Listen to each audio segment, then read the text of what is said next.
বাচ্চা থেকে বড় সবার জন্যই একটা আজকে হেলদি ব্রেকফাস্ট রেসিপি শেয়ার করব। ওটস বানানা প্যানকেক, যেটা খেতে হবে খুবই সুস্বাদু আর স্বাস্থ্যের জন্যও খুবই ভালো। আমি যেভাবে বানাই সেটাই আজকে এখানে শেয়ার করব। তো আমি প্রথমে একটা কড়াইয়ের মধ্যে কিছুটা পরিমাণ ওটসকে ড্রাই রোস্ট করে নেব। ভালোভাবে ড্রাই রোস্ট করে নিতে হবে। আর যদি আগে থেকে পাউডার করা থাকে তাহলে সেটা দিয়েও বানানো যাবে। তারপর আমি ওটসটাকে মিক্সচারের মাধ্যমে পাউডার বানিয়ে নেব। তারপর তার মধ্যে আমি অ্যাড করে দিয়েছি কিছুটা পরিমাণ কাজু আর একটা পাকা কলা, 1 চামচ মতো ময়দা, এখানে ময়দার পরিবর্তে আটারও ব্যবহার করা যেতে পারে, আর 1/2 চামচ মতো বেকিং পাউডার, 2 চামচ চিনি দিয়েছি আর বাটার দিয়েছি। তারপর পরিমাণ মতো দুধ দিয়ে ওটাকে একটা সুন্দর পেস্ট বানিয়ে নিতে হবে। দুধের পরিমাণটা প্রথমে কম দিলেই ভালো, পরে আবার বাড়িয়ে দেওয়া যাবে।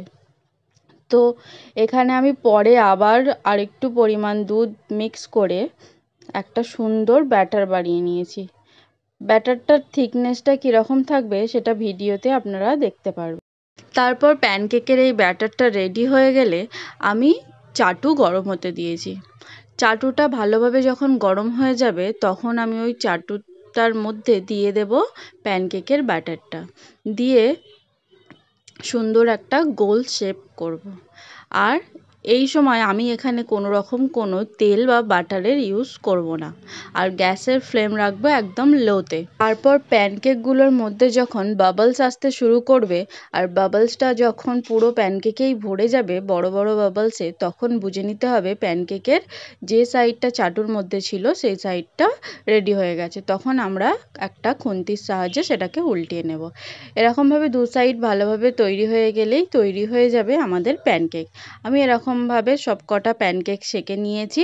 এখানে মোট আমার একটা কলা দিয়ে 5 পিস বড় সাইজের প্যানকেক হয়েছে। আমি এখানে শুধুমাত্র কাজু ব্যবহার করেছি, আপনারা চাইলে আরও অন্য রকম ড্রাই ফ্রুটসেরও ব্যবহার করতে পারেন। ওপরে আমি এখানে হানি ছড়িয়ে দিয়েছি, আর বাচ্চাদের জন্য চাইলে চকলেট স্প্রেডও করে দিতে